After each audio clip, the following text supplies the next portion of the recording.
నమస్తే. పాఠశాల విద్య ఆంధ్రప్రదేశ్ ప్రభుత్వం రాష్ట్ర విద్యా పరిశోధన శిక్షణ సంస్థ టెలికాన్ఫరెన్స్ మాధ్యమం ద్వారా అభ్యసన ఫలితాలని అర్థం చేసుకునేటువంటి విధానం మీద ప్రాథమిక పాఠశాల ఉపాధ్యాయులకు నిర్వహిస్తున్న ఒకరోజు శిక్షణ కార్యక్రమంలో రెండవ సెషన్కి ఉపాధ్యాయ మిత్రులందరికీ స్వాగతం. మొదటి సెషన్లో మనం లెర్నింగ్ అవుట్కమ్స్ గురించి, దాని పూర్వాపరాలని, ఏ రకాలుగా దాన్ని మనం అర్థం చేసుకోవాలన్నటువంటి విషయాలని రాష్ట్ర విద్యా పరిశోధన శిక్షణ సంస్థ సంచాలకులు వారు వివరించినటువంటి అంశాలను గమనించాం.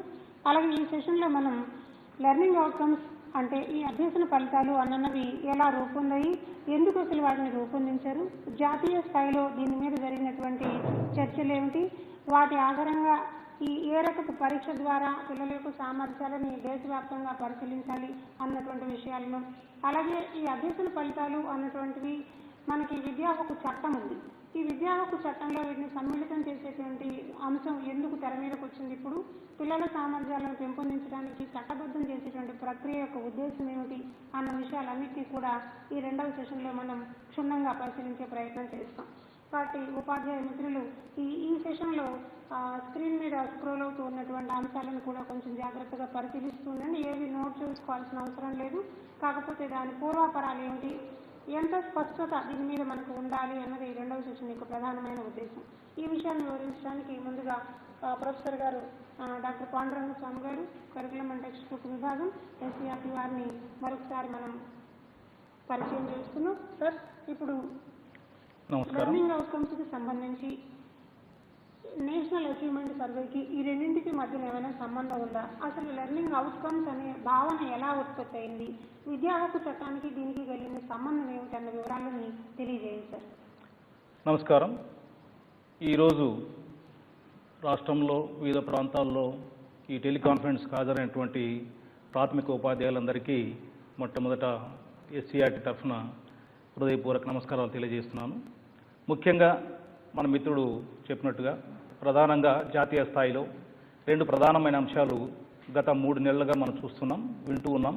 వాటికి సంబంధించిన పరిణామాలు కూడా మనం కొన్ని అప్పటికి అందుబాటులోకి వచ్చాయి, చూస్తున్నాం. మీ అందరికీ తెలుసు, ఆర్టీఈ యాక్ట్ 35 ఆఫ్ 2009 అంటే ఈ రైట్ టు ఎడ్యుకేషన్ యాక్ట్ అన్నటువంటిది గవర్నమెంట్ ఆఫ్ ఇండియా తీసుకురావడం జరిగింది. తదనుగుణంగా ఈ ఆర్టీ యాక్ట్ 2010 నుంచి అమలులోకి రావడం జరిగింది. మధ్యకాలంలో కొన్ని చిన్న సవరణలు కూడా చేశారు. అయితే గవర్నమెంట్ ఆఫ్ ఇండియా ఈ మధ్యలో అంటే ఫిబ్రవరి 22వ తేదీ 2017 సంవత్సరంలో ఒక ఎక్స్ట్రాడినరీ గజెట్ ద్వారా మరి ఒక సవరణ చేయడం జరిగింది. ఆ సవరణ రూల్ 23 ఆఫ్ ఆర్టీ యాక్ట్ 2009 సంబంధించినటువంటిది. ఈ రూల్ 23లో రెండు ప్రధానమైన అంశాలను జోడించడం జరిగింది. ఒకటి లెర్నింగ్ అవుట్కమ్స్, అభ్యసన ఫలితాలు అన్నటువంటివి కంపల్సరీగా 1 నుంచి 8 తరగతి చదివే విద్యార్థులందరికీ ఎంత అభ్యసన ఫలితాలు పొందాలి, ఎంత నేర్చుకోవాలి అని తెలియజేసేటువంటి ఒక అంశం. రెండవ అంశం కంటిన్యూస్ అండ్ కాంప్రహెన్సివ్ ఇవాల్యుయేషన్. ఈ అభ్యసన ఫలితాలను ఏ విధంగా సాధించారు, ఎలా పొందారు అని తెలుసుకున్న దాని కొరకు కంటిన్యూస్ అండ్ కాంప్రహెన్సివ్ ఇవాల్యుయేషన్ మీద సమగ్రమైనటువంటి గైడ్ లైన్స్ ఒకటి తయారు చేయడం జరిగింది. అంటే ఈ మధ్యకాలంలో మనం చూసాం, సీసీని తీసేస్తారని రకరకాల అంశాలు చర్చనీయమయ్యాయి. పేపర్లో కూడా మనం చాలా దీనిపైన డిబేటు, చర్చలు రకరకాలు విన్నాం. అయితే ఈ సవరణ ద్వారా ఇంకా అది జటిలమైంది. అంటే ఈ ఆర్టికల్ 23 ఆఫ్ ఇండియన్ ఆర్టీ 2009లో రెండు ప్రధానమైన అంశాలు ఫిబ్రవరి 22వ తేదీ చేర్చడం జరిగింది. ఒకటి learning outcomes in elementary level, అనగా 1వ తరగతి నుంచి 8వ తరగతి వరకు అన్ని సబ్జెక్టులలో. రెండవది ఖచ్చితమైన సూచనలు, గైడ్ లైన్స్, ఈ సీసీని implement continuous and comprehensive evaluation చేయడానికి గైడ్ లైన్స్ తయారు చేయడము అన్నటువంటి రెండు అంశాలను మరి మనము ఈ సవరణ ద్వారా చట్టపరమైపోయాయి. ఇంతవరకు అకౌంటబిలిటీ లేదు, పిల్లవాడు ఎంత అభ్యసనం జరిగింది, మరి ఉపాధ్యాయుని యొక్క బాధ్యత ఎంత అన్నటువంటిది గతంలో మనం పెద్దగా చూడలేదు. ఈ సవరణ ద్వారా ఉపాధ్యాయుని యొక్క బాధ్యత చాలా పెరిగింది. We are accountable, all teachers are accountable. ఏ పిల్లవాడైతే మన పాఠశాలకు వచ్చాడో 1వ తరగతి చదివితే ఎంత నేర్చుకోవాలి, 2వ తరగతి చదివితే ఎంత నేర్చుకోవాలి, 8 వరకు ఎంత నేర్చుకోవాలి అనేటువంటి స్పష్టంగా ఇవి జరిగి తీరాలి. అటు ఉపాధ్యాయుని పైన బాధ్యత బాగా పెరిగిందని మీ అందరికీ మనవి చేస్తున్నాను. దీనికి సంబంధించి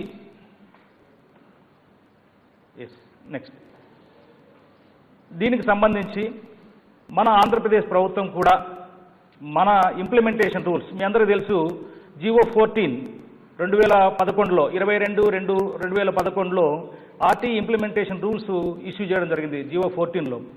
ఈ జీవో 14లో మనం కూడా కేంద్ర ప్రభుత్వం ఏ విధంగా అయితే 2 అంశాలు చేర్చుకున్నదో మన యొక్క ఆర్టీ చట్టంలో ఆంధ్రప్రదేశ్ రైట్ టు ఎడ్యుకేషన్ యాక్ట్లో రూల్ 25లో ఈ 2 అంశాలు చేర్చడానికి సన్నాహాలు జరిగింది. అతి త్వరలో ఈ గైడ్లైన్స్ కూడా రాబోతాయి. అయితే ఈ లెజిస్లేషన్ రావడానికి వాట్ ఈస్ ద బ్యాక్గ్రౌండ్, నేపథ్యం ఏంటి? మీ అందరికీ తెలుసు, article 45 of Indian constitution provided free and compulsory education for the age group of 14. 14 ఏళ్ళు నిండేంత వరకు ప్రతి సిటిజన్, ప్రతి పిల్లవాడికి ఉచితంగా విద్యను అందిస్తాను అన్నటువంటిది ఇది ఒక కాన్స్టిట్యూషనల్ ఆబ్లిగేషన్, చట్టం ద్వారా రావడం జరిగింది. అయితే దానికి సంబంధించి రకరకాల స్కీమ్స్, అంటే యూనివర్సలైజేషన్ ఆఫ్ ఎలిమెంటరీ ఎడ్యుకేషన్ అన్నటువంటి ఒక స్కీమ్స్, ఎడ్యుకేషన్ ఫర్ ఆల్ అన్నటువంటి స్కీమ్స్ తీసుకురావడం జరిగింది. ఈ ఎడ్యుకేషన్ ఫర్ ఆల్ లేదా యూనివర్సలైజేషన్ ఆఫ్ ఎడ్యుకేషన్లో 2 ప్రధానమైన అంశాలు. ఒకటి education for all, education with quality. అందరికీ విద్య, అందించే విద్య గుణాత్మకంగా ఉండాలన్నటువంటిది ఆనాడే మనం డిసైడ్ చేసుకున్నాం. అయితే స్వతంత్రం వచ్చి 70 ఏళ్ళు అయినా కూడా మనం గమనించినట్లయితే మనము చాలా ప్రయత్నాలు చేసినప్పటికీ రకరకాల స్కీమ్స్ మనం పెట్టుకున్నాం ఈ 2 అంశాలను సాధించడానికి కోసం. Education for all, education with quality అనే దాని కొరకు మీ అందరికీ తెలుసు DPP స్కీమ్ చాలా కాలం నడిచింది. అదేవిధంగా SSA సర్వశిక్షా అభియాన్ అనేటువంటి కార్యక్రమం ఇప్పటికి కూడా నడుస్తుంది. ఈ స్కీమ్స్ ఏవైతే ఉన్నాయో ఇప్పటికి వచ్చిన స్కీమ్స్ అన్ని కూడా they are concentrated on access, enrolment, retention and achievement. అంటే పాఠశాల సదుపాయాన్ని కల్పించడం, విద్యార్థులందరినీ పాఠశాలలో చేర్చుకున్న విద్యార్థులను పాఠశాలలో నిర్ణీత తరగతిలో ఉంచుకోవడం, అదేవిధంగా అందరికీ సమానమైనటువంటి అచీవ్మెంట్ రావాలని చెప్పేసి ఈ 4 ఆబ్జెక్టివ్స్తో మరి ఈ కార్యక్రమాలు నడిచాయి. అయితే ఈ క్వాలిటీ అంశం ఒక 40 ఏళ్ళు మనం ఎక్స్టెన్షన్ ఆఫ్ యాక్సెస్ గురించే జరిగిపోయింది మన కాలమంతా. మరి ఈ మధ్యకాలంలో 2005 వచ్చినటువంటి NCF చట్టం, నేషనల్ కరికులం ఫ్రేమ్వర్క్ తీసుకున్నట్లయితే, అదేవిధంగా RT యాక్ట్ 2009 తీసుకున్నట్లయితే ఈ రెండిట్లో స్పష్టంగా క్వాలిటీ ఎడ్యుకేషన్ అన్నటువంటిది బాగా మనం ఎక్స్పెక్ట్ అవుతుంది. NCFలో క్వాలిటీ రావడానికి what kind of curriculum should be there, ఈ కరికులం ఎలా ట్రాన్సాక్షన్ చేయాలి, మరి ఈ ట్రాన్సాక్షన్ కూడా కన్స్ట్రక్టివిజం, జ్ఞాన నిర్మాణం జరిగే విధంగా ఉండాలని, అదేవిధంగా మూల్యాంకనం కూడా CCE మీద ఉండాలని చెప్పేసి మనకు ఈ నేషనల్ కరికులం ఫ్రేమ్వర్క్ 2005లో చెప్పడం జరిగింది. ఇవే అంశాలు 2009లో వచ్చినటువంటి RT చట్టం కూడా రీట్రేట్ చేయడం జరిగింది, వాటిని ఇంకా బలం ఇవ్వడం జరిగింది వాటికి. నెక్స్ట్, ఈ మధ్యకాలంలో 2015లో వచ్చినటువంటి గ్లోబల్ ఎడ్యుకేషన్ మానిటరింగ్ రిపోర్ట్, ఇది ప్రపంచవ్యాప్తంగా అన్ని దేశాల్లో మరి మానిటరింగ్ రిపోర్టు తయారు చేస్తుంటారు. అయితే ఇండియాకు సంబంధించినటువంటి గ్లోబల్ ఎడ్యుకేషన్ మానిటరింగ్ యాక్ట్ 2015లో చాలా స్పష్టంగా చెప్పడం జరిగింది. మనము అవకాశాలు బాగా ఇచ్చాం, we have impressive gains in access. అన్ని చోట్లకు, అన్ని ప్రాంతాలకు, ఇన్యాక్సెసిబుల్ ఏరియాకు కూడా పాఠశాల స్టార్ట్ చేయడం జరిగింది. అంటే వాకబుల్ డిస్టెన్స్లో 1 కిలోమీటర్లో ప్రైమరీ స్కూల్ ఒకదాన్ని ఏర్పాటు చేయడం జరిగింది. ట్రైబల్స్కి ఏ ఏరియాను తీసుకోండి, యాక్సెస్ విపరీతంగా పెంచుకున్నాం. అంటే ఎన్రోల్మెంట్ బాగా పెరిగింది. ఎప్పుడైతే యాక్సెస్ ఇచ్చామో, పాఠశాల స్టార్ట్ చేశామో, ఎన్రోల్మెంట్ బాగా గణనీయంగా పెరిగింది. దాదాపు 95% ఆఫ్ ఎన్రోల్మెంట్ ఈరోజు మనము చూస్తున్నాం. అంటే ఫర్ ద పాస్ట్ ఒక 3-4 ఇయర్స్ మనం ఈ డైస్ తీసుకున్నట్లయితే వీటిలో స్పష్టంగా there is a gain of enrolment బాగా పెరిగింది. దానికి రకరకాల ఇనిషియేటివ్స్ కారణం కావచ్చు, అంటే స్కూల్ ఏర్పాటు చేయడము, మిడ్ డే మీల్స్ కావచ్చు, ఫ్రీ బుక్స్ కావచ్చు, ఏదైనా ఏ కారణమైనా కావచ్చు. అయితే గణనీయంగా ఎన్రోల్మెంట్ అయితే మనం పెంచుకోగలిగాం, దాంట్లో సక్సెస్ అయినాం. అయితే అట్ ద సేమ్ టైం ఇక్కడ వీళ్ళు ఏం చెప్తున్నారంటే, but improvement is required in quality education. Still quality remains A concern. ఈ క్వాలిటీ గురించి ఆలోచన చేయాల్సిన అవసరం ఉంది. ఎందుకు ఆ మాట ఇక్కడ వస్తుందంటే, రీసెంట్ సర్వేస్ మీరు తీసుకున్నట్లయితే అసర్ తీసుకోండి, మీకంతా తెలుసు అసర్ రిపోర్ట్ యొక్క ప్రాధాన్యత. ప్రైమరీ స్కూల్లో ఆ రిపోర్ట్ వల్ల మనందరికీ తెలుసు, 5వ తరగతి పిల్లవాడు 2వ తరగతి పుస్తకం చదవలేడని, 8వ తరగతి పిల్లవాడు కూడా 5వ తరగతి పుస్తకాన్ని చదవలేడని, మరి చిన్న చిన్న సంకలనాలు వ్యవకలనాలు దిస్ కైండ్ ఆఫ్ ప్రాబ్లం చేయలేకపోతున్నారు అన్నటువంటిది అసర్ చెప్పింది.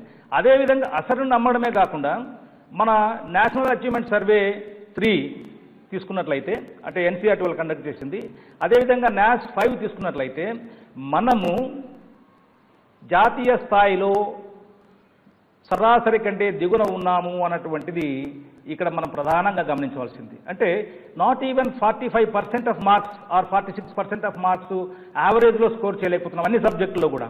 This is a fact. అదేవిధంగా joint review mission for SSA ఏర్పాటు చేస్తే, ఈ జాయింట్ రివ్యూ మిషన్ కూడా క్వాలిటీ పరంగా, నాణ్యత విద్య పరంగా చాలా ఎఫర్ట్స్ చేయవలసి ఉంది.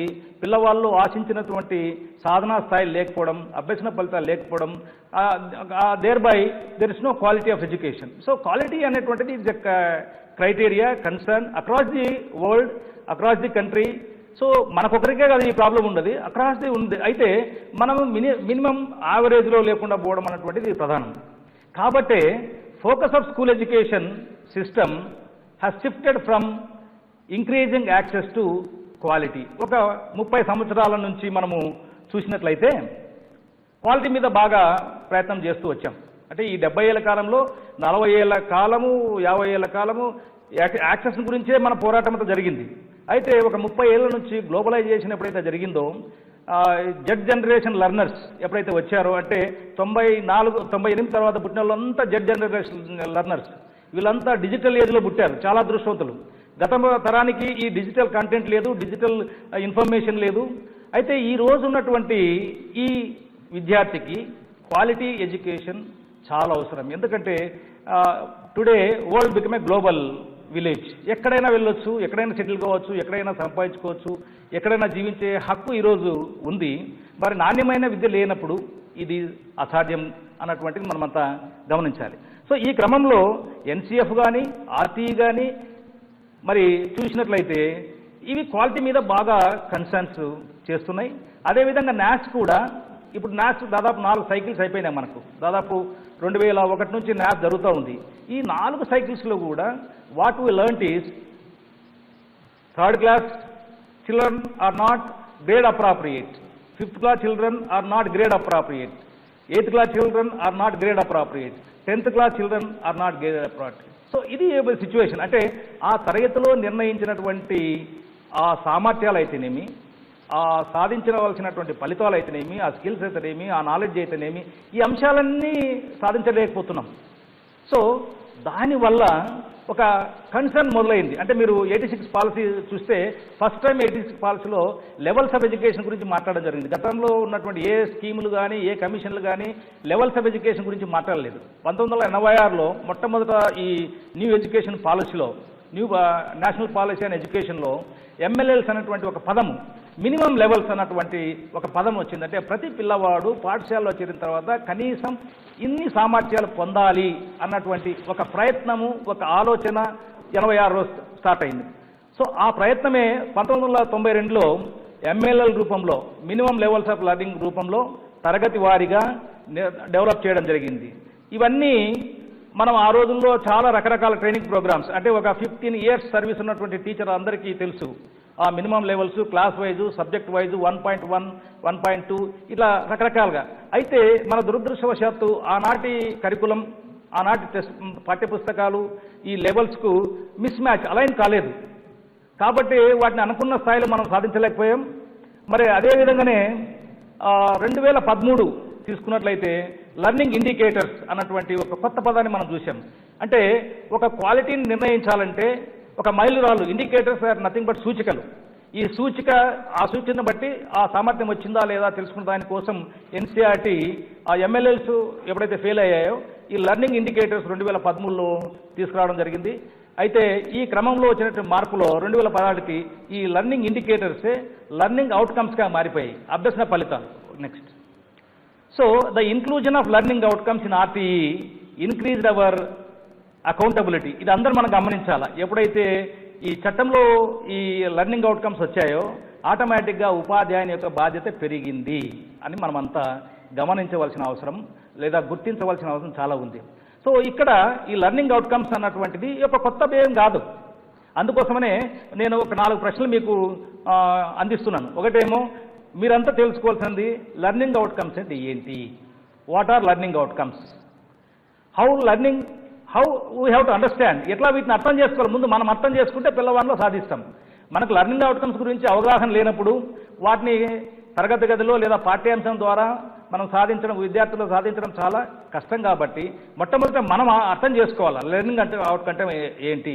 లాట్ ఆఫ్ కన్ఫ్యూజన్ మనకు క్రియేట్ అవుతుంది, చాలామంది మిస్అండర్స్టాండింగ్ చేసుకోవడం జరుగుతుంది. ఏదైనా స్కీమ్ వచ్చిన వెంటనే మనకు దాని మీద అపోజిషన్ స్టార్ట్ అవుతుంది, అంటే నెగటివ్ యాటిట్యూడ్ స్టార్ట్ అవుతుంది. అలా కాకుండా ఎలా దీన్ని నేను మౌల్డ్ చేసుకోవాలి, ఎట్లా అర్థం చేసుకోవాలి, ఫస్ట్ మనం అర్థం చేసుకుంటే అది సాధ్యపడుతుంది. అదేవిధంగా how to design curricular based learning outcomes. మనకిచ్చినటువంటి పాఠాలలో ఇప్పుడు వచ్చినటువంటి డాక్యుమెంట్లో ఉండేటువంటి లెర్నింగ్ అవుట్కమ్స్ ఏ పాఠాల్లో బీఫిటింగ్ అవుతున్నాయి, సూటబుల్ అవుతున్నాయి, ఏ పాఠ్యాంశంలో ఈ లెర్నింగ్ అవుట్కమ్ నేను అభివృద్ధి పరచాలా అన్నటువంటిది మనం తెలుసుకోవాలి first. So first we have to design the curricular based outcomes, learning outcomes.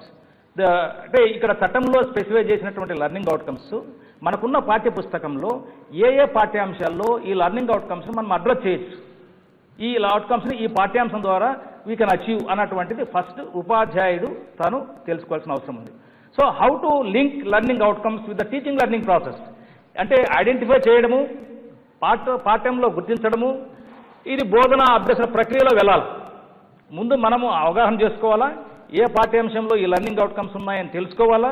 తర్వాత టీచింగ్ లెర్నింగ్ ప్రాసెస్లో అంటే ఆ పాఠ్యాంశాన్ని బోధించేటప్పుడు మనం జరపబోయేటువంటి క్లాస్ రూమ్ టీచింగ్ లెర్నింగ్ ప్రాసెస్లో వీటిని ఎట్లా మనం అనుసంధానం చేసుకోవాలి, అదేవిధంగా వాటిని ఏ విధంగా మెజర్ చేయాలి, ఏ విధంగా అసెస్ చేయాలి, అంటే మదింపు ఎలా చేయాలి. సో ఇక్కడ ఫస్ట్ మనం డిజైన్ చేసుకోవాలి, ఇంప్లిమెంట్ చేయాలి, క్లాస్ రూమ్ ప్రాక్టీసెస్లో వాటిని ఇంప్లిమెంట్ చేయాలి, అదేవిధంగా వాటిని మదింపు చేసుకోవాలి. సో లెర్నింగ్ అవుట్కమ్స్ ఏదో ఒక వదిలేయడం కాకుండా ఏ పాఠ్యాంశంలో లెర్నింగ్ అవుట్కమ్స్ ఉన్నాయి, వాటిని ఏ లెర్నింగ్ ప్రాసెస్ ద్వారా వీటిని సాధించవచ్చు, ఏ లెర్నింగ్ యాక్టివిటీస్ మనం ప్రొవైడ్ చేయాలి, ప్రొవైడ్ చేసిన తర్వాత వాటిని ఎలా మదింపు చేయాలి. సో ఈ 3 అంశాలు మనము చాలా జాగ్రత్తగా గమనించాలా, వాటిని మనం లింక్ చేయాలా. Learning outcomes should be linked to learning process, learning outcomes should be linked to assessment process. Okay, next ఇక్కడ చూసినట్లయితే లెర్నింగ్ అవుట్కమ్స్ అన్నటువంటి they are specific learning outcomes. ఒక పాఠ్యాంశంలో లేదా ఒక తరగతిలో లేదా ఒక సబ్జెక్టులో ఎన్ని ఫలితాలు మనం పొందాలి, విద్యార్థి ఎంత సాధించాలి. So they are nothing but what a children has to do in the learning process or after completion of the learning process or after completion of a particular lesson or completion of a particular class. అంటే learning outcomes అన్నటువంటివి ఒక list. ఇది ఈ list ఒక్కొక్క పాఠంలో కొన్ని మనం చేర్చబడి ఉంటాయి. అవి తరగతి ఎండ్లో వాటన్నిటికీ అకౌంటబుల్ అవన్నీ వచ్చి ఉండాలి.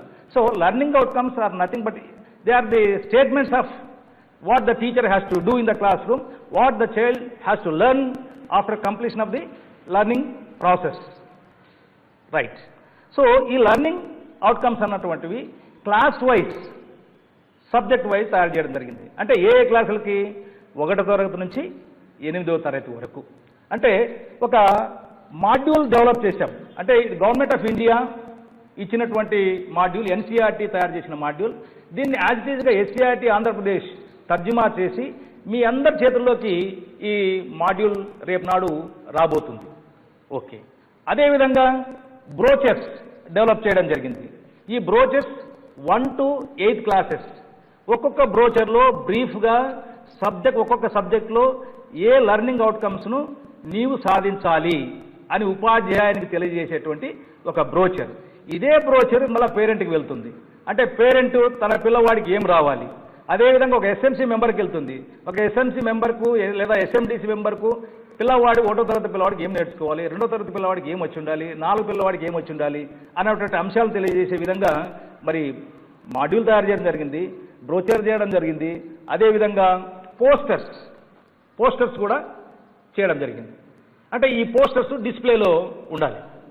సో ఇక్కడ లెర్నింగ్ అవుట్కమ్స్ వచ్చాయి, లెర్నింగ్ అవుట్కమ్స్ ఇంప్లిమెంట్ అయ్యాయి, చట్టంలో వచ్చాయి అని వదిలిపెట్టకుండా టీచింగ్ లెర్నింగ్ ప్రాసెస్లో ఏ రకమైన మార్పులు రావాలి, సో పెడగాజికల్ ప్రాసెస్లో what kind of changes, tremendous changes రావాల్సిన అవసరం ఉంది, రెవల్యూషనరీ చేంజెస్ రావాల్సిన అవసరం ఉంది.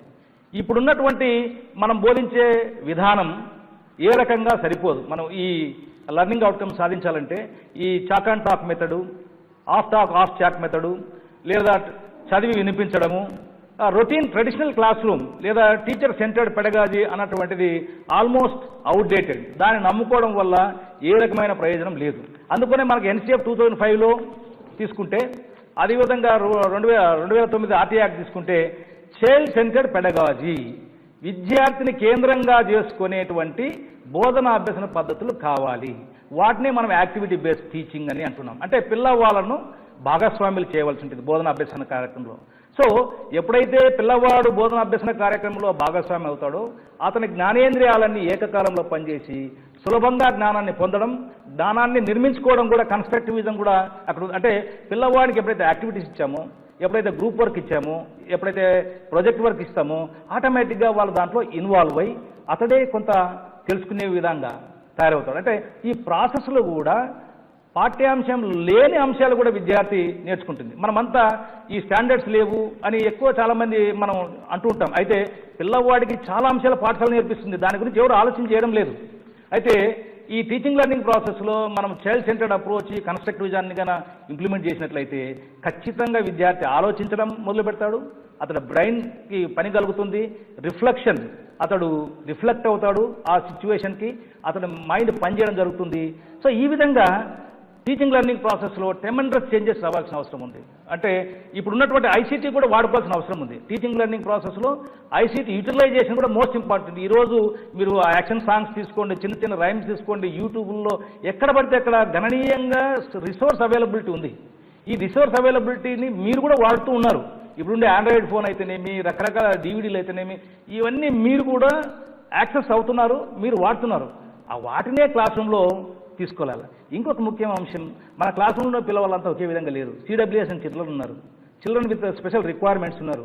వాళ్ళకు కూడా ఈ లెర్నింగ్ అవుట్కమ్స్ని ఏ విధంగా మనము వాటిని మార్చుకోవాలి, తగ్గించుకోవాలి అన్నటువంటిది కూడా మనము ఆలోచన చేయాలి. అప్పుడే అందరిలో ఈ రకమైనటువంటి నైపుణ్యాలు వస్తాయి, ఈ రకమైన లెర్నింగ్ అవుట్కమ్స్ వస్తాయి. మరి ఒక గ్రూప్ ఆఫ్ పీపుల్కి రాకపోతే 100% మనము సాధించలేము. సో వాళ్ళకు కూడా వాళ్ళ స్థాయిలో మినిమం ఎంత, వాటిని ఎలా నేర్పించాలి, వాళ్ళకు సపరేట్ యాక్టివిటీస్ ఉండాలి. సో ఈ లెర్నింగ్ అవుట్కమ్స్ ఒక ఇంప్లిమెంటేషన్ జరగాలంటే మనం ఖచ్చితంగా కొన్ని ఎక్స్పెక్టేషన్స్తో మరి ఈ స్టేక్ హోల్డర్స్ ఎవరైతే ఉన్నారో వాళ్ళకంతా ఓరియంటేషన్స్ ఇచ్చుకోవాలి. అంటే policy makers, DEO, MEO, DyEO, deputy director, whoever it may be. So policy లెవెల్లో ఎవరైతే ఉన్నారో వాళ్ళందరూ కూడా ఫస్ట్ అర్థం చేసుకోవాలి. అందుకోసమే వాళ్ళకి ఓరియంటేషన్. అదేవిధంగా టీచర్ ఎడ్యుకేషన్లో పనిచేసేటువంటి మిత్రులు, టీచర్ ఎడ్యుకేటర్స్, వాళ్ళు ఈ ప్రీ సర్వీస్ టీచర్ ఎడ్యుకేటర్స్కి ట్రైనింగ్ ఇస్తూ ఉంటారు. అంటే కొత్తగా శిక్షణ పొందేటువంటి స్టూడెంట్ టీచర్స్కి ట్రైనింగ్ ఇస్తారు కాబట్టి వాళ్ళకు కూడా ఈ లెర్నింగ్ అవుట్కమ్స్ మీద ఓరియంటేషన్ ఇవ్వాలి. ఎందుకంటే ఇన్ సర్వీస్ ప్రోగ్రామ్స్లో వాళ్ళు భాగస్వాములు అవుతారు కాబట్టి ఇన్ సర్వీస్ ట్రైనింగ్ ప్రోగ్రామ్స్లో they are acting as a major role. So ఈ టీచర్ ఎడ్యుకేటర్స్ కూడా మరి ఓరియంటేషన్ ఇవ్వాలి. టీచర్స్కి కూడా దీనిపైన ఓరియంటేషన్. ఇది ఒక 1 day programme is not sufficient. ఇన్డెప్త్గా మీ అందరూ దాని మీద మనసు పెట్టే విధంగా ఒక 2 రోజుల ప్రోగ్రామ్ కానీ 3 రోజుల ప్రోగ్రామ్ కానీ government of Andhra Pradesh and government of India seriously thinking about how to orient the teachers. In the same way parents కూడా అవేర్నెస్, ఎస్ఎంసీ మెంబర్స్కి అవేర్నెస్ అది ఇవ్వాలి. అప్పుడే అందరికీ, అంటే స్టేక్ హోల్డర్స్ అందరికీ బాధ్యత, అంటే ఒక టీచరే కాదు పేరెంట్కి కూడా బాధ్యత ఉంది. సో ఇక్కడ మనం ఏం చేస్తున్నాం, what are the efforts that we are doing to emphasize on learning outcomes in a effective manner, లేదా మౌంట్ చేయాలా, దాన్ని ఇంకా ఎక్కువగా బాగా దీంట్లో తీసుకురావాలంటే మనం ఏం చేయాలనుకుంటున్నాము అంటే లెర్నింగ్ అవుట్కమ్స్ మాడ్యూల్ని మనం ట్రాన్స్లేషన్ చేసాం. This translated module will reach you through SSA. Every school will get one module, one or two modules. If the school is bigger, you will get 2 modules. అదే విధంగా ఈ బ్రోచర్స్ ప్రతి టీచర్కు, ప్రతి head టీచర్కు, ప్రతి పేరెంట్కు, ప్రతి SMC మెంబర్కు, high school అయితే ఎస్ఎండిసి మెంబర్కు, education officer అందరికీ ఒక షార్ట్ ఫామ్ బ్రోచర్ను డెవలప్ చేయడం జరిగింది. ఇవన్నీ డిసిమినేట్ కాబడతాయి, ఇవన్నీ చేరుతాయి అందరికీ. సో షార్ట్లీ వీళ్ళందరికీ ఈ రకమైనటువంటి అవేర్నెస్ వీటి ద్వారా కలిగించబోతున్నారు. అదేవిధంగా posters, this is very very important. ఈ పోస్టర్స్ చూసినట్లయితే ఈ పోస్టర్ క్లాస్ 1 ఇంగ్లీష్లో ఏం రావాలో ముద్రించడం జరిగింది. అదేవిధంగా క్లాస్ 2 మ్యాథమెటిక్స్లో ఏం రావాలో ముద్రించడం జరిగింది. క్లాస్ 3 ఎన్విరాన్మెంటల్ సైన్స్లో ఏం రావాలో ముద్రించడం జరిగింది. వీటన్నిటినీ ప్రతి తరగతి గదిలో, ఫర్ ఎగ్జాంపుల్ క్లాస్ 1, ఈ క్లాస్ 1లో దీనికి సంబంధించినవన్నీ ఉండాల్సిందే. English MLA outcomes, Telugu outcomes and mathematics outcomes ఖచ్చితంగా డిస్ప్లే జరగాలి. ఈ బ్రోచర్ను డిస్ప్లే జరగాలి. సో అదేవిధంగా ఈ బ్రోచర్స్ను లేదా ఈ పోస్టర్స్ను డిస్ప్లే స్కూల్ యొక్క ఆవరణంలో వాటిని డిస్ప్లే చేయించాలి. సో ఇది కంపల్సరీ. ఈ పోస్టర్స్ అన్నీ డిఓస్కి చేరుతాయి, సర్వశిక్ష అభియాన్ అధికారులకు చేరుతాయి. మీరు వీలు కాకపోతే వీటిని మీరు చార్ట్ పైన రాసి మీ తరగతి గదిలో పెట్టుకోవాల్సిన అవసరము ఉంది. Okay, thank you sir. అంటే ఇప్పుడు ఉపాధ్యాయ మిత్రులారా, లెర్నింగ్ అవుట్కమ్స్కి సంబంధించినటువంటి పూర్వాపరాలని మనం గమనించిన ఇది బ్రోచర్ల రూపంలో అలాగే ఒక పుస్తకం రూపంలో కూడా పాఠశాలకి అందడానికి అవకాశం ఉంది. అంటే ఇక్కడ ప్రధానంగా మనం గమనించాల్సింది నిర్ధారితమైనటువంటి అవుట్కమ్. ఒక తరగతి పూర్తయ్యేసరికి ఈ ప్రమాణం రావాలి, ఈ తరగతి పూర్తయ్యేసరికి వీటిని సాధించి ఉండాలి అని స్పెసిఫై చేసి దాన్ని ఇప్పుడు చట్టబద్ధం చేశారు. అంటే ఇవాళ చదువు ఒక చట్టబద్ధమైనటువంటి కార్యక్రమంగా మారింది. కాబట్టి ఉపాధ్యాయుని యొక్క బాధ్యత చాలా పెద్ద ఎత్తున పెంచబడింది. కాబట్టి ఒక తరగతి పూర్తయ్యేసరికి ఏమేమి రావాలని ప్రభుత్వం చేత నిర్దేశించబడ్డాయో అవన్నీ వచ్చేలాగా తరగతి గది బోధనా వ్యూహాలని నిర్వహించుకోవాల్సినటువంటి అవసరం ఉపాధ్యాయునికి కనిపిస్తుంది.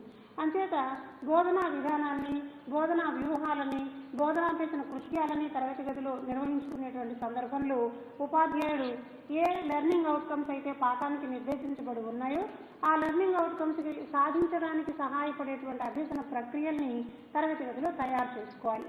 అంటే ఇప్పుడు ఒక సందేహం మనకు రావచ్చు, మరి మన పాఠ్యపుస్తకాల్లో విద్యా ప్రమాణాలు అని చెప్పారు కదా, మరి లెర్నింగ్ అవుట్కమ్స్ ఏమిటి అన్నటువంటి ఒక సందేహం ఉండొచ్చు. విద్యా ప్రమాణం అన్నా లెర్నింగ్ అవుట్కమ్ అన్నా ఒక గ్రూప్. కాబట్టి ఈ లెర్నింగ్ అవుట్కమ్స్ వేరువేరుగా ఉన్నప్పటికీ కూడా వాటన్నింటినీ ఒక గ్రూప్ చేసి ఒక విద్యా ప్రమాణం ద్వారా ఏమి సాధించాలని మనం కింద సామర్థ్యాలను రాసుకున్నామో అవే లెర్నింగ్ అవుట్కమ్స్గా కేంద్ర ప్రభుత్వం నిర్దేశించింది. కాబట్టి ఈ లెర్నింగ్ అవుట్కమ్స్ని సాధించాలి అని అన్నప్పుడు తరగతి గది బోధనా విధానంలో మార్పు రావాలి.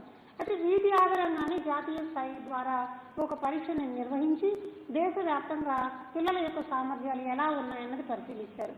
కాబట్టి సార్ ఇప్పుడు అసలు ఎన్ఏఎస్ రేపు 2017లో నిర్వహిస్తారు కదా, దాని బ్యాక్గ్రౌండ్ ఏంటి, ఏ ఏ తరగతులకు ఎన్ఏఎస్ నిర్వహిస్తారు అన్న విషయాలను కూడా తెలియజేయండి. రైట్. ఈ నేషనల్ అచీవ్మెంట్ సర్వే 2017 అన్నటువంటిది లెర్నింగ్ అవుట్కమ్ బేస్డ్గా జరుగుతుంది. అందుకనే చాలా ఇంపార్టెంట్ అని నేను చెప్తున్నాను. ఎందుకు మనము లెర్నింగ్ అవుట్కమ్స్ గురించి తెలుసుకోవాలంటే దేశవ్యాప్తంగా ఎన్సీఆర్టీ నేషనల్ అచీవ్మెంట్ సర్వే చేస్తూ ఉంది. ఈ సర్వేలో గతంలో కరికులర్ బేస్డ్ క్వశ్చన్స్ ఇచ్చారు, పాఠ్యాంశానికి బేస్ చేసుకొని ప్రశ్నలు ఇచ్చారు. అయితే ఇప్పుడు వచ్చే ప్రశ్నలు పాఠ్యాంశాన్ని బేస్ చేసుకొని ఉండవు, లెర్నింగ్ అవుట్కమ్స్ బేస్ చేసుకొని ఉంటాయి. కాబట్టి ప్రతి ఉపాధ్యాయుడు లెర్నింగ్ అవుట్కమ్స్ని తెలుసుకుంటే తదనుగుణంగా బోధిస్తాడు, తదనుగుణంగా ప్రశ్నిస్తాడు. మరి రేపు రాబోయేటువంటి న్యాస్లో మన రాష్ట్రం విద్యార్థులు కూడా మంచి పర్ఫార్మెన్స్ చూపించేదానికి అవకాశం ఉంది. కాబట్టి మనము చాలా ముఖ్యమని నేను చెప్తున్నాను, important, because learning outcomes will be tested in national achievement survey. So the future achievement survey which is going to be held in the month of October or November purely based on the learning outcomes, not on the curricular base, not on the lessons. And that we have to remember. Okay, next. మీకు ఈ NAS గురించి మాట్లాడేదానికంటే ముందు I want to give a brief background about NAS. NAS is not a new. చాలా మంది కొత్తది అనుకోవచ్చు. అయితే విస్తృతంగా జరగలేదు కాబట్టి చాలా మందికి తెలియకపోవచ్చు.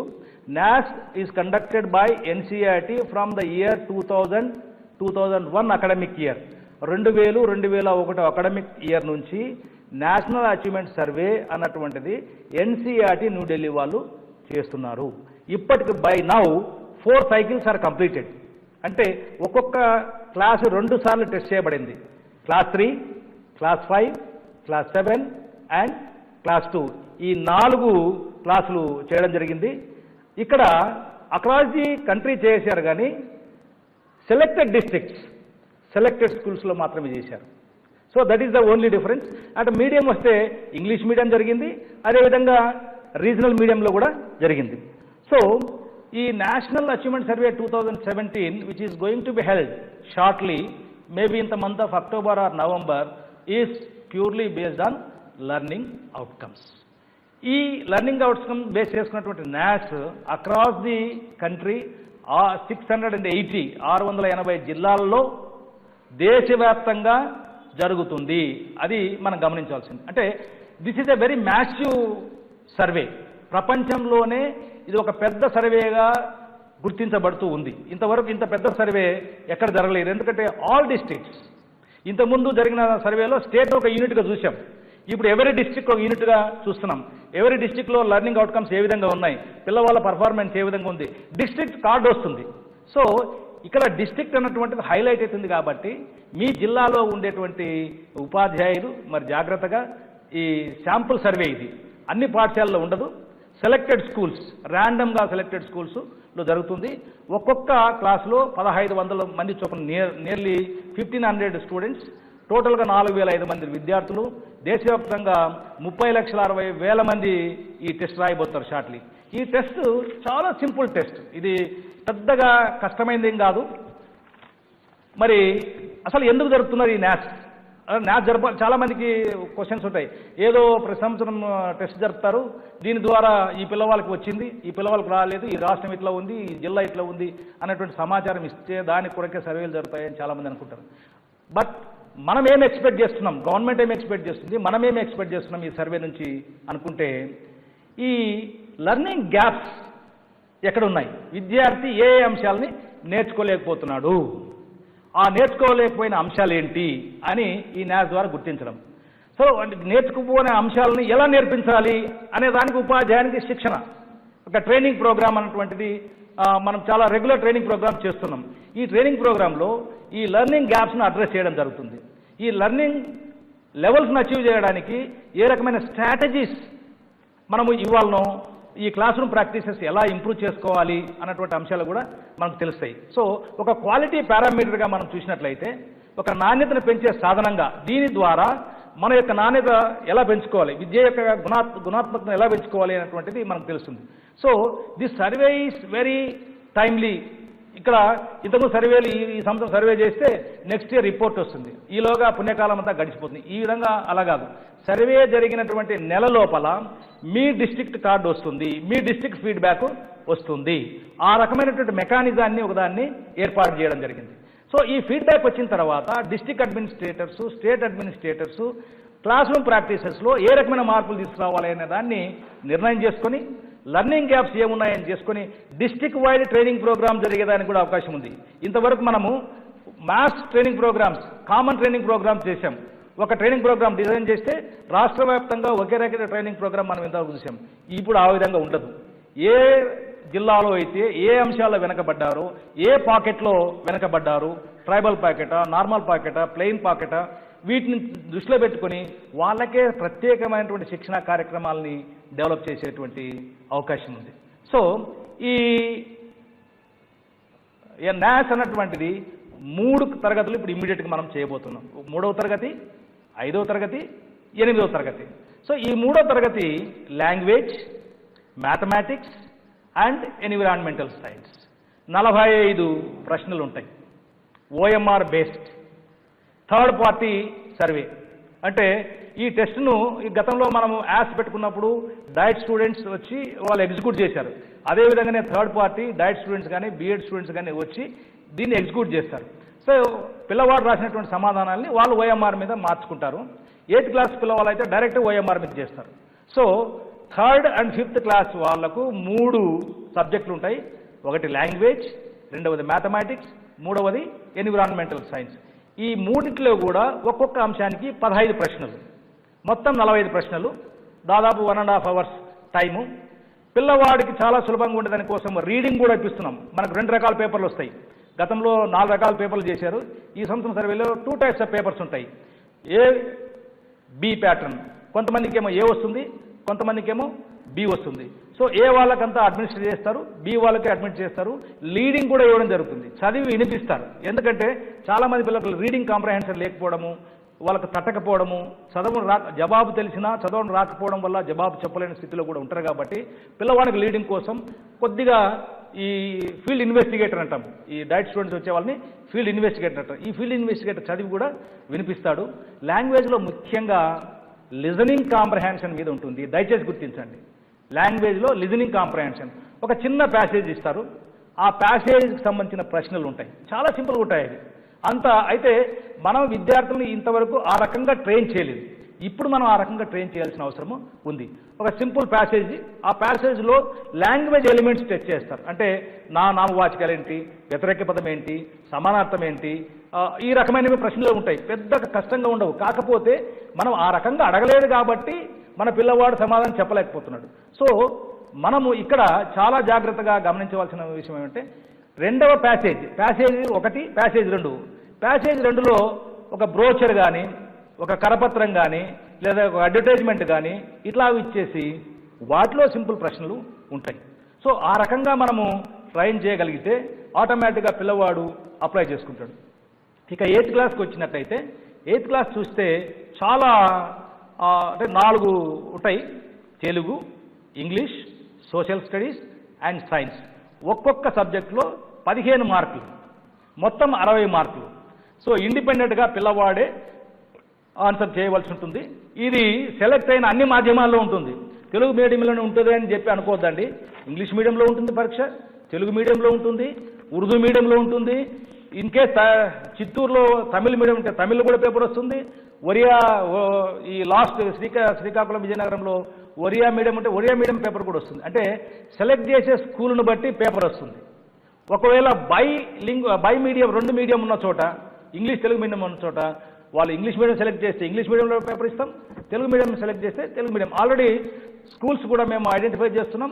వాళ్ళ గవర్నమెంట్ ఆఫ్ ఇండియా ఇచ్చిన దాన్ని బట్టి స్కూల్ ఫీజిబిలిటీ ఉందా లేదా, నంబర్ ఆఫ్ స్టూడెంట్స్ ఉన్నారా లేదా, మినిమం 6 మంది పిల్లలు ఉంటేనే సర్వే చేస్తాం. 6 కంటే తక్కువ ఉంటే ఆ పాఠశాల సర్వేలో చేర్చాం. అయితే ఏ కారణం చేత అయినా శాంపుల్ ఆగాల్సి వచ్చినప్పుడు 6 కంటే తక్కువ ఉంటే కూడా ఇచ్చే అవకాశం ఉంటుంది. ట్రైబల్ ఏరియా ఉంది, రూరల్ ఏరియా ఉంది, data is variable is more important అన్న సందర్భాల్లో మరి అటువంటి చిన్న స్కూల్స్ కూడా తీసుకుంటారు. కాబట్టి అందరూ కూడా ఈ ఎగ్జామినేషన్కి సమానమై ఉండాలి. సో దీనికంటే ముందు మీకు బ్రీఫ్గా నేను ఒక చిన్న ప్రజెంటేషన్, అంటే గతంలో మనకు సర్వే జరిగినటువంటి క్లాస్ 3 అయితేనేమి, క్లాస్ 5ను నేను మీకు సింపుల్ ప్రజెంటేషన్ ఇస్తాను. ఇక్కడ మనము చూసినట్లయితే క్లాస్ 3 సైకిల్ 3, ఇది సైకిల్ 5 రిజల్ట్ జరగలేదు. అప్పుడు సైకిల్ 3 రిజల్టే తీసుకుంటున్నాం. అయితే లక్కీగా ఈ స్టేట్ యొక్క లాంగ్వేజ్ స్లైట్గా తక్కువ ఉంది. ఆంధ్రప్రదేశ్ మ్యాథ్స్ మనం బాగా పెర్ఫామ్ చేయగలుగుతున్నాము. అప్పుడు 11 జిల్లాల్లో దాదాపు 251 పాఠశాలలో ఈ కంబైన్డ్గా ఉన్నప్పుడు ఇది నియర్లీ 3475 మంది విద్యార్థులను టెస్ట్ చేయడం జరిగింది. సో మనకు ప్రైమరీలో దాదాపు నేషనల్ యావరేజ్కి దగ్గరలో అంటే 2253 మార్కులు యావరేజ్ మార్కులు, అంటే 500 టెస్ట్కి 253 మార్కులు మన ఏపీకి రావడం జరిగింది. అది నేషనల్ యావరేజ్ తీసుకుంటే లాంగ్వేజ్ 257, అంటే national average of language 257, state average 253, అంటే యావరేజ్లో దాదాపు 4 మార్కులు మనకు లాంగ్వేజ్లో తక్కువ ఉన్నాయి. ఈ లాంగ్వేజ్ అంతా రీడింగ్ కాంప్రహెన్షనే, మళ్ళీ వేయం కాదు.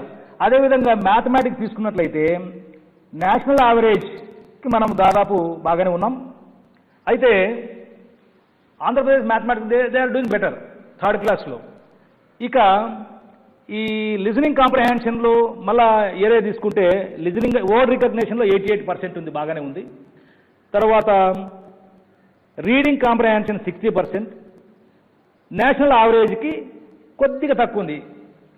ఈ అన్ని అంశాలు కూడా నేషనల్ యావరేజ్కి స్లైట్లీ లోయర్. రీడింగ్ లిజనింగ్లో 65 ఉంటే మనమేమో 58 ఉన్నాం.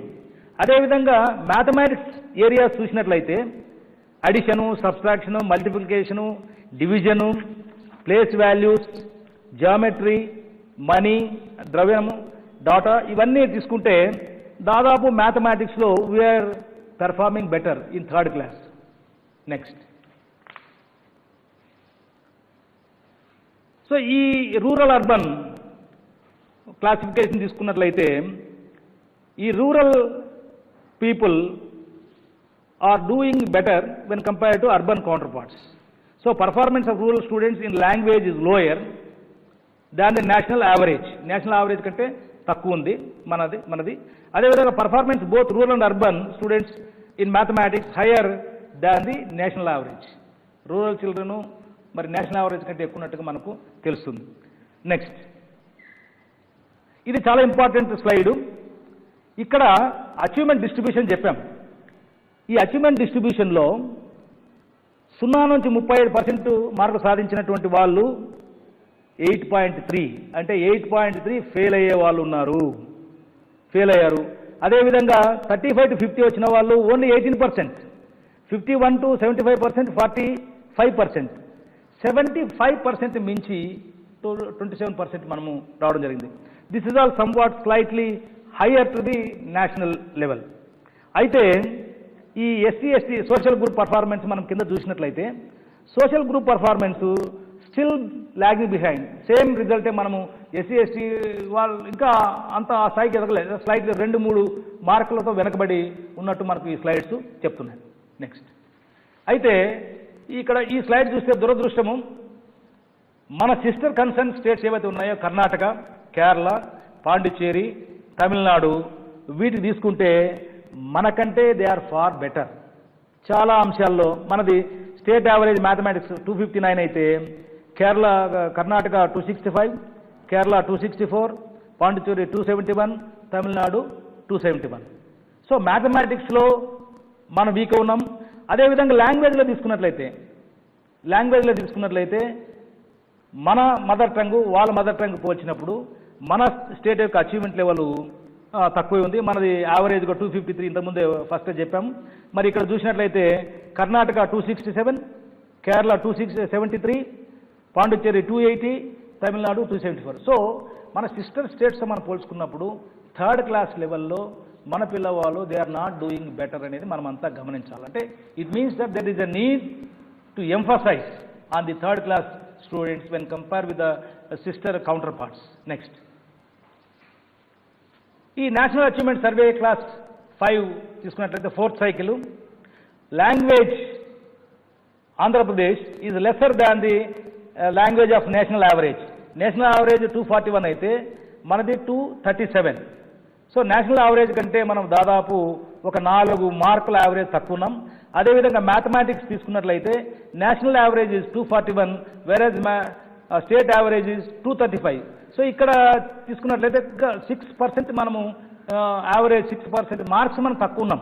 అదేవిధంగా ఈవీఎస్ తీసుకున్నట్లయితే ఈవీఎస్లో కూడా national average is 244 and state average 338. So third క్లాస్లో ఏ సబ్జెక్ట్లో కూడా మనం నేషనల్ యావరేజ్ కంటే బియాండ్కి వెళ్ళలేదు అనేది మనం గమనించాలి. కాబట్టి మనం 3వ తరగతిని 5వ తరగతిని పరిశీలించి చూసినట్లయితే సార్ ప్రజెంట్ చేసినటువంటి ప్రజెంటేషన్స్ ఆధారంగా మన రాష్ట్రంలో ఉండేటువంటి విద్యార్థులు 3వ తరగతి చదువుతున్న వాళ్ళు 5వ తరగతి చదువుతున్న వాళ్ళు జాతీయ స్థాయి ఫలితాలతో పోల్చినప్పుడు కూడా తక్కువగానే ఉన్నట్లుగాను, అలాగే మన ఇరుగు పొరుగు రాష్ట్రాలతో పోల్చినప్పుడు కూడా చాలా తక్కువ స్థాయి పెర్ఫార్మెన్స్ ఉన్నట్లుగా మనకు అర్థమవుతుంది. కాబట్టి మనం మొత్తం మీద గమనించి చూసినట్లయితే పిల్లలు 3వ తరగతికి వచ్చేసరికి ఆ తరగతికి నిర్ధారించినటువంటి సామర్థ్యాలు తెలుసుకోవడంలోనూ నేర్చుకోవడంలోనూ వెనకబడి ఉంటున్నారు. కాబట్టి ఇది తరగతి మారే కొన్ని ఇంక్రీజ్ అవుతూ కనిపిస్తుంది. అంటే 5వ తరగతి దగ్గర ఈ గ్యాప్ చాలా ఎక్కువగా కనిపిస్తుంది. 8వ తరగతి దగ్గరకు వచ్చేటప్పటికి అది మరింత విస్తృతమై రానటువంటి పిల్లల సంఖ్య పెద్ద ఎత్తున పెరుగుతూ కనిపిస్తుంది. కాబట్టి ఈ ప్రమాదాన్ని మనం అరికట్టాలి అని అంటే 1-2 తరగతుల్లోని అంటే ప్రాథమిక స్థాయిలోని 1-2-3 తరగతుల్లోని పిల్లలకి చాలా స్పష్టంగా చదవడాన్ని రాయడాన్ని నేర్పడాన్ని మనం అజెండాగా పెట్టుకోవాల్సిన అవసరం కనిపిస్తుంది. అలాగే చతుర్విధ ప్రక్రియలను కూడా నేర్పినట్లయితే 3వ తరగతిలో ఏ రకపు పరీక్షనైనా పిల్లలు ఎదుర్కోగలుగుతారు. తరగతి మారే కొద్ది కూడా సామర్థ్యాల విస్తృతి పెరుగుతూ ఉంటుంది. కాబట్టి నేర్చుకోవడంలో వచ్చేటువంటి ఆటంకాలను అధిగమించడానికి అవకాశం వస్తుంది. కాబట్టి ఉపాధ్యాయ మిత్రులారా, ఈ 2వ సెషన్లో మనం లెర్నింగ్ అవుట్కమ్స్ అని అన్నవి కొత్తగా వచ్చినటువంటివి ఏం కాదు. అవి సార్ చెప్పినట్లు దానికి ఒక చారిత్రక ప్రాధాన్యతను మనం గమనించి చూసినట్లయితే 1986 జాతీయ విద్యా విధానం దగ్గర నుంచి 2005లో వచ్చినటువంటి నేషనల్ కరికులం ఫ్రేమ్వర్క్ దాకా కూడా వాటి యొక్క ప్రాధాన్యత మనకు చెప్పుకుంటూ వస్తున్న వైనం కనిపిస్తుంది. కాబట్టి ఉపాధ్యాయుడు తప్పనిసరిగా ఆ లెర్నింగ్ అవుట్కమ్స్ అన్నటువంటివి సాధించడం మీద దృష్టి పెట్టాల్సిన అవసరం ఇప్పుడు చాలా ముందుకు వచ్చినటువంటి అంశం. కాబట్టి ఇది చట్టబద్ధమైంది, ఆర్టీఈకి అనుసంధానం చేశారు, విద్యా హక్కు చట్టంలో కూడా అది భాగంగా చేరింది. కాబట్టి తరగతికి ఏ సామర్థ్యాలైతే మనం నిర్ధారిస్తున్నామన్న దాన్ని ఉపాధ్యాయుడు స్పష్టంగా అర్థం చేసుకోవాలి. దానికి అనుకూలమైనటువంటి బోధనాభ్యసన ప్రక్రియలు చేపట్టాలి. తద్వారా పిల్లల సామర్థ్యాలని ఏ రకపు నిష్పాదన పరీక్షలోనైనా సరే ఉన్నతంగా ఉంచడానికి అవకాశం వస్తుంది. ఈ సర్వేలన్నింటిలోనూ కూడా ఆంధ్రప్రదేశ్ చాలా తక్కువ స్థాయిలో ఉన్నట్లు మనం గమనిస్తున్నాం. కాబట్టి ఇది రాష్ట్రానికి, రాష్ట్ర విద్యా వ్యవస్థకి, రాష్ట్ర ప్రభుత్వానికి చాలా ఒక ఛాలెంజ్తో కూడినటువంటి అంశంగా ఉంది. కాబట్టి ఉపాధ్యాయ మిత్రులందరం కూడా ఈ రాబోయే 2-3 నెలల్లో లెర్నింగ్ అవుట్కమ్స్ మీద చాలా పూర్తి ఫోకస్ను పెట్టి నేషనల్ అచీవ్మెంట్ సర్వే నిర్వహించే సందర్భాల్లో మంచి ఫలితాలు సాధిస్తారని ఆశిస్తున్నాను. ఒక నిమిషం రమేష్, ఇంకొక 2 నిమిషాలు కంటిన్యూ. నెక్స్ట్ ఒక 2 నిమిషాలే. సో ఈ రూరల్ ఇవన్నీ మనం చూసినట్లయితే అన్ని సమానంగా ఉన్నాం. ఇక్కడ లాస్ట్ దానికంటే ముందు స్లైడ్. నెక్స్ట్ కిందికి రాము రమేష్. రైట్. ఈ స్లైడ్ మీరు గమనించినట్లయితే లాంగ్వేజ్లో కరెక్ట్గా ఆన్సర్ చేసిన వాళ్ళు 44%, మ్యాథమెటిక్స్లో కరెక్ట్గా సమాధానాలు రాసిన వాళ్ళు 44%, అదేవిధంగా ఈవీఎస్లో కరెక్ట్గా సమాధానం రాసిన వాళ్ళు 48%. సో కరెక్ట్గా రాసే వాళ్ళ శాతం కూడా ఇక్కడ లేదని మనము గమనించాలి. అదేవిధంగా ఈ అచీవ్మెంట్ డిస్ట్రిబ్యూషన్ చూసినట్లయితే క్లాస్ 5కి వచ్చే లోపల ఫెయిల్యూర్ సంఖ్య మీరు తీసుకుంటే 46కి వెళ్ళింది, 46%కి వెళ్ళింది. 3వ తరగతిలో చూస్తే చాలా తక్కువ ఉంది. మరి 35 మార్కులు స్కోర్ చేసిన వాళ్ళు 46% ఉంది. అదేవిధంగా 36 నుంచి 50 మార్కులు సాధించిన వాళ్ళు 21% ఉంది. తర్వాత 51 నుంచి 75 మార్కులు సాధించిన వాళ్ళు 23% ఉంటే 75 అబోవ్ సాధించిన వాళ్ళు 10% ఉన్నారు. సో ఈ డిస్టింక్షన్ లెవెల్ అన్నటువంటిది చాలా తక్కువ ఉంది అని మనం గమనించాలి. మధ్యలో చాలా హ్యాలో ఉంది. సో దీని మీద కూడా మనము అంటే ఇండివిజువల్ అచీవ్మెంట్ కూడా చాలా ఇంపార్టెంట్. విద్యార్థి వ్యక్తిగత యొక్క సాధన కూడా చాలా ఇంపార్టెంట్. తర్వాత కింద టేబుల్ చూసినట్లయితే మీరు సైకిల్ 3, సైకిల్ 4. సైకిల్ 3లో మన యావరేజ్ మార్కు లాంగ్వేజ్లో 245 అయితే సైకిల్ 4కి వచ్చే లోపల అంటే 2 ఏళ్ళ తర్వాత తీస్తే 237 అయింది. అదేవిధంగా మ్యాథమెటిక్స్ సైకిల్ 3లో 238 అయితే సైకిల్ 4లో అది 235. సో ఈ విధంగా చూస్తే ఫాల్ 8% లాంగ్వేజ్లోను, మరి మ్యాథమెటిక్స్లో 3%, అదృష్టవశాత్తు ఎన్విరాన్మెంటల్ సైన్స్లో అది జరగలేదు, అది నిలకడగా ఉంది. సో ఈ ఫాల్ అన్నటువంటిది cycle by cycle, generation by generation fall of achievement మనము చూస్తున్నాము. ఇది చాలా మనకు చెడు పరిణామం. అంటే ఈ రోజు ఉన్న విద్యార్థి మంచివాడు, నెక్స్ట్ జనరేషన్ వచ్చే విద్యార్థి వీక్ అనేటువంటిది మనకంతా తెలుస్తుంది. కాబట్టి ఇది కూడా కన్సిస్టెన్సీ మెయింటైన్ చేయడం ఇంపార్టెంట్. తర్వాత మీకు నెక్స్ట్ కొన్ని ఇంపార్టెంట్ లాస్ట్ టైం అడిగిన ప్రశ్నలే మీకు చెప్తున్నాను. ఇక్కడ చూస్తే ఒక చిన్న క్రికెట్ క్లబ్ బొమ్మ ఉంది. శ్రీ బాలికలు బాలూరు ఇద్దరు రావచ్చు రామాపురంలో అనే చోట ప్రదేశంలో, అది ఛత్తీస్గఢ్లో ఉంది అనేటువంటిది. అయితే ఇది ఏ రాష్ట్రంలో ఉంది అని ప్రశ్నించినప్పుడు దాదాపు 31% మంది మాత్రమే కరెక్ట్ సమాధానం రాశారు. అందుకోసమే చెప్తున్నా, ఇది మన స్టేట్కి సంబంధించిన డాటా, అదర్ స్టేట్ గురించి నేను చెప్పలే. Only 31% of the students could able to identify Chhattisgarh is a state. Next దీంట్లో చూసినట్లయితే చిన్న ప్యాసేజ్ ఇది. ఈ ప్యాసేజ్లో నేత్రం కంటి చూపు తగ్గిపోతుంది, దానికి రెమెడీ డాక్టర్స్ ట్రాన్స్ప్లాంటేషన్ చేస్తారు అనేటువంటిది ఉంది. అయితే చాలామంది విద్యార్థులు కరెక్ట్ ఆన్సరు 2 ఆప్షన్ అయితే చాలామంది 1వ ఆన్సరు ఇవ్వడం జరిగింది. కారణం ఏమంటే కంటి చూపు తగ్గించడానికి మనకు ఆకుకూరలు తింటే తగ్గిపోతుందనే ఒక కాన్సెప్ట్ ఉంది. ఇక్కడ రీప్లేస్మెంట్ ట్రాన్స్ప్లాంటేషన్ అన్నటువంటిది పిల్లవాడు అర్థం చేసుకోలేకపోయినాడు. మెడికల్ ట్రీట్మెంట్ అనేది అర్థం చేసుకోలేకపోయినాడు. ఓన్లీ 22% మాత్రమే సరైన సమాధానం రాశారు. ఇది చాలా సింపుల్ ఇది. నెక్స్ట్, సో ఇక్కడ ఇన్ఫర్ అండ్ ఇవాల్యుయేట్. ఇక్కడ దీంట్లో చూస్తే use the information deny evaluate the. So ఇక్కడ బుక్స్ అన్నటువంటిది టైటిల్ని అడిగారు. ఈ వ్యాసము లేదా ఈ ప్యాసేజీ దేనికి సంబంధించినటువంటిది అంటే invention of the printing press అనేటువంటిది. అది చాలామంది రాయలేకపోయినారు. అంటే ఓన్లీ 28% కరెక్ట్ రాశారు. నెక్స్ట్, ఆపరేషన్స్ గణితంలో వస్తే ఇది డిఫరెన్స్ బిట్వీన్ ద టూ అంటే డెసిమల్ ఉండి ఉన్న సబ్స్ట్రాక్షన్ చేయలేకపోయినారు. ఓన్లీ 28% మాత్రమే డెసిమల్స్ ఉండేటువంటి సబ్స్ట్రాక్షన్ని చేయగలిగారు. మామూలు సబ్స్ట్రాక్షన్ చేయగలుగుతున్నారు కానీ డెసిమల్ ఉండే సబ్స్ట్రాక్షన్స్ మన పిల్లలు చేయలేరు. Only 28% could able to correct the decimal decimal subtractions అనేది మనం గమనించాలి. నెక్స్ట్, సో ఇది చాలా మనకు పజిల్లో కూడా ఉంటుంది. ఇందులో ఎన్ని త్రిభుజాలు ఉన్నాయని. అయితే only 21% could able to correct the answer. అంటే 21% చేశారు. ఆప్షన్ 3 కరెక్ట్ అంటే 5 ట్రయాంగిల్స్, దాంట్లోనే 5 త్రిభుజాలు ఉన్నాయని. ఇది simple puzzle. 5th class child not able to identify how many triangles are involved in a particular picture అనేది ఇది చాలా రీజనింగ్తో కూడుకున్నటువంటిది. అయితే ఇది కూడా మనం గమనించాలి. 21% అంటే మన వాళ్ళు రీజనింగ్ ఓన్లీ 21% ఉంది అని మనం గమనించాలా. రీజనింగ్ పెంచాల్సిన అవసరం ఉంది. తర్వాత ఎడిబుల్ పార్ట్ ఆఫ్ ది క్యారెట్లో తినే పార్ట్ ఏంటి అనే ప్రశ్న వచ్చింది గత సర్వేలో. దీనికి రూట్ అనే ఆన్సర్ ఇవ్వలేకపోయినారు పిల్లలు. Only 24% of the students could able to give correct answer. Next,